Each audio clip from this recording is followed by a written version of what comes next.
সব থেকে ছোট কন্যা নাম হলো সতী। সতীর বিবাহ দিয়েছেন দেবাধিদেব মহাদেবের সঙ্গে। তার জন্য মহাদেবকে সতীনাথ বলা হয়। কি বলা হয়?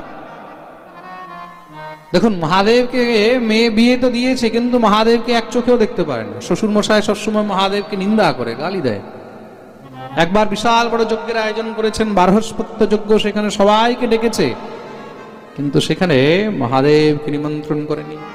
ভগবতী সতী যখন জানতে পারলেন, মহাদেবের কাছে গিয়ে চরণ ধরে প্রার্থনা করছেন, প্রজাপতেস্তে শ্বশুরস্য সাম্প্রতম নির্যাপিত যজ্ঞ মহোৎসবঃ কিল বয়ং চ তত্রাভিসরাম বামতে यद्यर्थिता मे विबुधा ব্রজন্তি। হে নাথ, আপনি জানেন না আপনার শ্বশুর মশাইয়ের ঘরে এত বড় যজ্ঞ হচ্ছে? মহাদেব বললেন, না, আমি তো জানি না। ও আচ্ছা আচ্ছা, আমি খবর পেলাম তাই জিজ্ঞাসা করলাম, হয়তো আপনিও জানেন। আপনার শ্বশুর বাড়িতে যজ্ঞ হচ্ছে, আপনি যাবেন না? মহাদেব বললেন, নিশ্চয়ই যেতাম, শ্বশুর মশাই ডাকেনি, তা আমিও যাব না। দেখুন সতী কত চালাক। সতী দাক্ষায়ণী দেবী, দক্ষ পুত্রী তো, দক্ষের পুত্রী দাক্ষায়ণী। দক্ষ শব্দের অর্থ হলো চতুর। দক্ষ মানে চতুর। সতী এটা বলেনি যে আমার বাপের বাড়িতে যজ্ঞ হচ্ছে। আমার বাপের বাড়ি বললে মহাদেব যদি বলে দেয় তোর বাপের বাড়ি, আমার কি লেনা দেনা? বলছেন কি আপনার শ্বশুর বাড়ি। শ্বশুর বাড়ি বললে একটু আপন আপন মনে হয়। তা প্রজাপতেস্তে শ্বশুরস্য সাম্প্রতম, আপনার শ্বশুর মশাইয়ের এখানে এত বড় যজ্ঞ হচ্ছে, আপনি যাবেন না? মহাদেব বললেন, আমাকে ডাকেনি, আমিও যাব না। সতী বললেন, মা বাপের কাছে ডাকার জন্য প্রতীক্ষা করতে নেই, না ডাকলেও যেতে হয়। মহাদেব বললেন, একদম ঠিক বলেছ, মা বাপের কাছে না ডাকলেও যেতে হয়, কিন্তু শ্বশুর বাড়িতে না ডাকলে যেতে নেই। সতী বললেন, আমার তো বাপের বাড়ি, আমি তো যেতে পারি। মহাদেব বললেন, যেদিন থেকে তুমি বিয়ে করে এখানে এসেছো সেদিন থেকে এটাই তোমার বাড়ি। বিবাহের পরে পিতৃগৃহ কিন্তু পর হয়ে যায়। প্রেম সে বলো, যেই মেয়ে বিয়ের পরেও শ্বশুর বাড়িকে পর মনে করে আর বাপের বাড়িকে আপন মনে করে, তার কপালে কখনো সুখ হয় না। আর যে বিবাহের পরে একমাত্র শ্বশুর বাড়িকে, নিজের স্বামীর ঘরকে আপন মনে করে, তার কপালে কখনো দুঃখ হয়। প্রেম সে বলো। দেবাদিদেব মহাদেব ভগবতী সতীকে বোঝালেন, সতী আর বুঝছেন না। কেন? পিতৃগৃহের আসক্তি একটি এমন বস্তু। ভগবতী সতী তখন মহাদেবকে অবজ্ঞা করে বেরিয়ে গেলেন। আমার বাপের বাড়ি আমি যাব না, জিদ করে বেরিয়ে গেছেন, যেটা আজকাল ঘরে ঘরে হচ্ছে। আমার বাপের বাড়ি, তোমার কাছে পারমিশন নেবো? ওরে বাবা! প্রেম সে বলো, পারমিশন নিতে হবে। খুব মন দিয়ে শুনবে। স্বামী মানে কি? স্বামী মানে হলো কর্তা। স্বামী মানে কর্তা। সে কর্তাকে, কর্তা হলো তোমার ভর্তা। ভর্তা মানে যে তোমার ভরণ পোষণ করছে, তোমার দায়িত্ব তার। যে তোমার দায়িত্ব বহন করেছে, তুমি তার কাছে থেকে যা কিছুই করবে, তোমাকে তখন তার কাছে জিজ্ঞাসা করতেই হবে। যে স্ত্রী নিজের স্বামীকে কর্তা মানে না, যে স্ত্রী নিজের স্বামীকে ভর্তা মানে না, যে নিজের স্বামীর অনুকরণ করে না, সেই স্ত্রীর কপালে শুধু বিনাশ লেখা আছে। যে স্ত্রী স্বামীর অনুকরণ করে চলে, সেই স্ত্রী সবসময় পতি প্রেয়সী হয়ে দেবতাদের জন্য পূজনীয় হয়ে থাকে। প্রেম সে বলো। ভগবান নিজে গোপীদেরকে উপদেশ করছেন। ভর্তুঃ শুশ্রূষণাম স্ত্রীণাম পরধর্ম যমায়য়া। স্ত্রীর একমাত্র পরম ধর্ম হলো স্বামীর সেবা।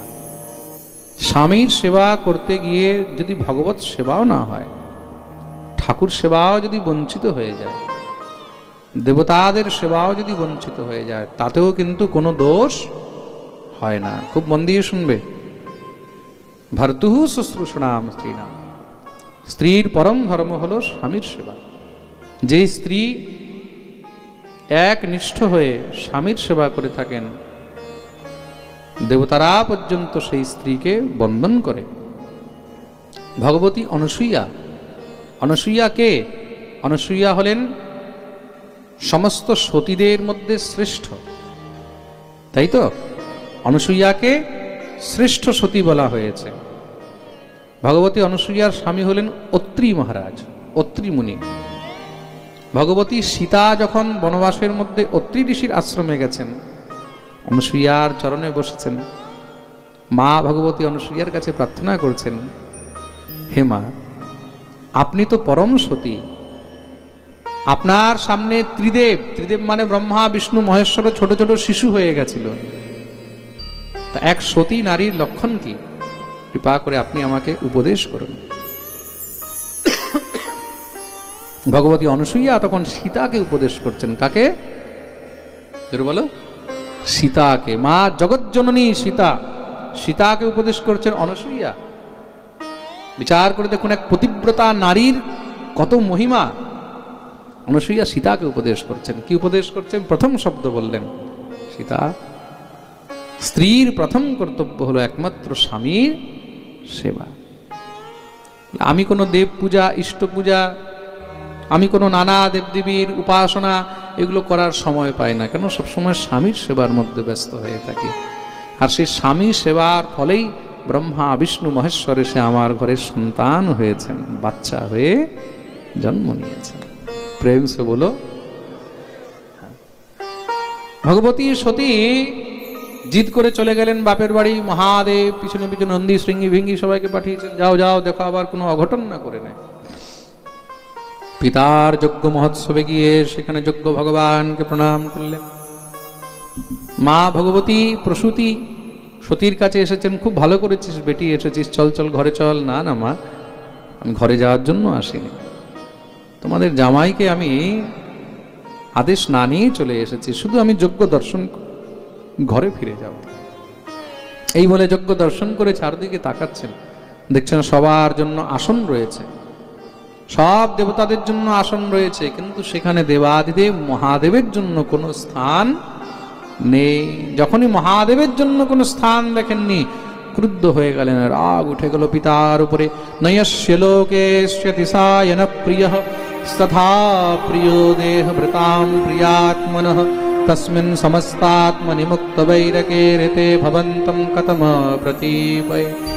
হে প্রজাপতি, আপনি ভাবছেন আপনার এই যজ্ঞ কখনো সফল হবে? এই যজ্ঞ কখনো সফল হবে না। এই যজ্ঞের বিনাশ হবে।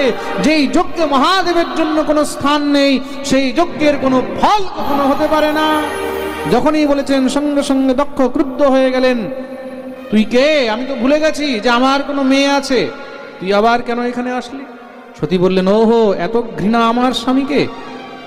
তাহলে আপনার দ্বারা উৎপন্ন দেহ নিয়ে আমি সেই মহাদেবের সেবায় আর ফিরে যাব না, আমি এখানেই নিজের দেহ ত্যাগ করে দেব। বলে সঙ্গে সঙ্গে মা ভগবতী সতী সেখানেই নিজের দেহ ত্যাগ করে দিলেন। যখনই দেহ ত্যাগ করেছেন, সব রুদ্রগণ কাঁদতে কাঁদতে দৌড়ে গেছেন মহাদেবের কাছে। মহাদেব মহাদেব মহাদেব, কি হয়েছে? মা ভগবতী জগদম্বা নিজের দেহ ত্যাগ করেছেন। সঙ্গে সঙ্গে মহাদেব ক্রুদ্ধ হয়ে সেখানেই নিজের একটি জটা ছিঁড়ে ছুঁড়ে মারলেন ভূমির মধ্যে। দেখতেই দেখতে এক মহারাজ বিকরাল সেই রুদ্রাংশ থেকে বীরভদ্র উৎপন্ন হয়েছে, গর্জনা করতে লাগলেন। মহাদেব বললেন, যাও গিয়ে দক্ষের যজ্ঞ বিধ্বংস করে দাও। বীরভদ্র নিজের সঙ্গে হাজার হাজার সব রুদ্রগান নিয়ে গিয়ে দক্ষের যজ্ঞ বিধ্বংস করতে লাগলেন। প্রজাপতি দক্ষ সামনে আসতে তার মাথা ছিঁড়ে যজ্ঞ কুণ্ডে স্বাহা করে দিলেন। দেবাদিদেব মহাদেব এসে সতীর সেই মৃতদেহ নিয়ে কাঁধে রেখে তাণ্ডব নৃত্য আরম্ভ করলেন। সেই তাণ্ডবে পৃথিবী একদম মহারাজ থরথর কাঁপছে। দেবতাগণ দৌড়ে গেলেন ভগবানের কাছে, হে প্রভু রক্ষা করো। ভগবান সঙ্গে সঙ্গে সুদর্শন চক্রকে পাঠালেন। কেন? সতীর দেহ যতক্ষণ থাকবে মহাদেবের ক্রোধ শান্ত হবে না। চক্র গিয়ে সতীর দেহের টুকরো আরম্ভ করলেন। যেখানে যেখানে সতীর দেহের টুকরো পড়েছে সেগুলো সব শক্তিপীঠ হয়ে গেল। এইভাবে 108টি টুকরো পড়েছে, যার মধ্যে 51টি আমাদের ভারত ভূমির মধ্যে আছে, আর বাকি সম্পূর্ণ পৃথিবীতে আলাদা আলাদা জায়গায় পড়েছে। দেবাদিদেব মহাদেবের ক্রোধ শান্ত হয়েছে। মহাদেব যখনই বসলেন, সমস্ত দেবতাগণ সে দিব্য মহাদেবের স্তুতি আরম্ভ করলেন। মহাদেব বললেন, কি চাও বলো। হে প্রভু, এই যজ্ঞ বিধ্বংস হয়েছে। যদি কোনো যজ্ঞ বিধ্বংস হয় তখন পৃথিবীর মধ্যে অকাল হয়, মহামারী হয়, দুর্ভিক্ষ হয়। কৃপা করে এই যজ্ঞ পূর্ণ করুন। মহাদেব বললেন যাও যজমানকে নিয়ে আসো। বলে যজমানের তো মৃত্যু হয়ে গেছে। মহাদেব বললেন ঠিক আছে আমি জীবিত করে দেবো। মহাদেব তো মৃত্যুঞ্জয়, মৃত্যুঞ্জয় মহারুদ্র। এখন মৃত শরীর নিয়ে এসেছে, মাথা নেই। মহাদেব দেখলেন মাথা না হলে কি করে জীবিত করব, মাথা কোথায়, মাথা খুঁজে বের করো। বীরভদ্র সঙ্গে সঙ্গে বললেন প্রভু মাথা পাওয়া যাবে না। কেন? বলে রাগের চোটে আমি মাথা ছিঁড়ে যজ্ঞকুণ্ডে স্বাহা করে দিয়েছি। মহাদেব বললেন হে ভগবান, তোমাকে পাঠিয়েছিলাম দক্ষের যজ্ঞ বিধ্বংস করার জন্য, তুমি দক্ষকেই বিধ্বংস করে দিলে। চলো যা হওয়ার হয়েছে, ছিল তো আমার শ্বশুর মশাই, এখন জীবিত করতে হবে। এখান থেকে উত্তর দিশায় যাও, সব থেকে আগে সেখানে যেই জীব দেখবে তার মাথা নিয়ে আসবে। দুই রুদ্রগণ বেরিয়ে গেলেন, গিয়ে সব থেকে আগে সেখানে একটি ছাগল দেখেছেন। তত্র আজা দৃশ্যতে, একটা ছাগল দেখলেন। ছাগল দেখে সঙ্গে সঙ্গে মহারাজ তার মাথা নিয়ে আসছে আর হাসছে। কেন? বলে দক্ষ খুব মে মে মে মে মে মে মে মে করতো, বহুত অভিমানী ছিল না। মে প্রজাপতি, মে দক্ষ, মে মে মে। যে বেশি মে মে মে মে করে না তাকে এইভাবে ছাগল হতে হয়। প্রেমসে বলো। তার জন্য কখনো জীবনে বেশি আমি আমি আমি আমি করতে নেই। নিয়ে সেই ছাগলের মুন্ড যখন মহাদেবের হাতে দিয়েছেন, মহাদেব সেই মুন্ড মাথায় লাগাতেই মৃত্যুঞ্জয়ের কৃপায় সেখানে জীবিত হয়ে উঠলেন। জীবিত হতেই মহাদেবের সামনে বসে মহাদেবের স্তুতি করতে চেয়েছে, কিন্তু যখনই স্তুতি করতে গেছে, এখন ছাগলের মুখ তো কথা বলতে গেছে এই মুখ থেকে বাম বাম বাম বাম বাম বাম বাম বাম বেরোচ্ছে। মহাদেব শুনে হাসতে লাগলেন। বলে যতক্ষণ মুখ ছিল আমাকে গালি দিত, এখন মুখ নেই, স্তুতি করতে চায়। এটাই সংসারের নিয়ম। মানুষের সামর্থ্য হলে তখন ভগবানকে গালি দেয়, আর যখন সামর্থ্য হয় না তখন হে প্রভু কৃপা করো, হে প্রভু কৃপা করো। এটাই হলো মানবের ধর্ম। প্রেম সে বলো। মহাদেব কৃপা করলেন, মাথায় হাত রেখেছেন, কথা বলার সামর্থ্য পেল দিব্য। মহাদেবের স্তুতি করলেন। ভূয়ান অনুগ্রহ অহো ভবতা কৃত মে দণ্ডস্ত্বয়া ময়ি ভৃত যদপি প্রলব্ধ ন ব্রহ্মবন্ধুষু চ বাম ভগবন্নবজ্ঞ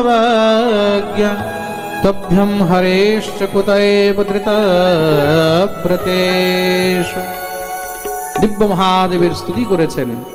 মহাদেব কৃপা করে যজ্ঞ পূর্ণ করালেন। তার জন্য মহাদেবের সামনে যদি কেউ বম বম বলে না, তখন মহাদেব খুব খুশি হয়ে যায়। কেন? ওই বম বম বললেই তখন শ্বশুর মশাইয়ের কথা মনে পড়ে যায়। নমঃ পার্বতী পতয়ে হর হর মহাদেব। এইদিকে কি হয়েছে? মা ভগবতী সতী পর্বতরাজ হিমালয়ের ঘরে পুত্রী রূপে জন্মগ্রহণ করেছেন, নাম হলো পার্বতী। আর এই জন্যও ভগবতী উমা, ভগবতী পার্বতী দেবাদিদেব মহাদেবকেই বিবাহ করলেন। ঘোর তপস্যা করেছেন পার্বতী, আর তপস্যা করে তারপরে কি মহাদেবকে পুনরায় পেয়েছেন। উমা শঙ্করেরই ছিলেন আর শঙ্করেরই থাকেন। বলিয়ে উমা শঙ্কর ভগবান কি, গৌরী শঙ্কর ভগবান কি। মহাদেবের দিব্য বিবাহ উৎসব হচ্ছে। সমস্ত সব দেবতারা এসেছেন বরযাত্রী হয়ে। আহা হা। আর দেখুন এক থেকে এক সব সুন্দর সুন্দর দেবতা, ইন্দ্র, চন্দ্র, সূর্য, স্বয়ং ভগবান বিষ্ণু। আর এদিকে সব মহাদেবের গণ, রুদ্রগণকে, রুদ্রগণ তো সব বৈষ্ণব, সবাই মিলে হরিনাম করছে পিছনে। মহাদেবের বিয়ের মধ্যে গান চলছে। কি গান চলছে? বলে হরিনাম চলছে। আমাদের আজকাল তো ঘরে ঘরে বিয়ের মধ্যে সব কি কি যে গান চলে ভগবান জানে। হ্যাঁ, প্রেম সে বলো। ওইখানে হরিনাম চলছে। এখন মহাদেব কিসের উপরে বসে যাচ্ছে? নন্দীর উপরে, ষাঁড়ের উপরে। মহাদেবের বাহন হলো নন্দী, তো নন্দীর উপরে বসে যাচ্ছে। পিছনে পিছনে সব মহারাজ রুদ্রগণরা কীর্তন করছে, হরিনাম সংকীর্তন। মহাদেব দেখলেন হরিনামকে পিঠ দেখিয়ে যাব, না না, মহাদেব নন্দীর উপরে উল্টো হয়ে বসে গেছে।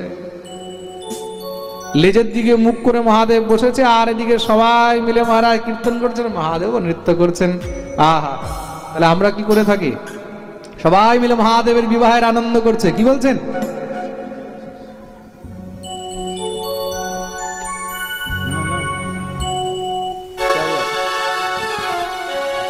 সবাই মিলে দিব্য মহাদেবের গুণগান করছেন। কিন্তু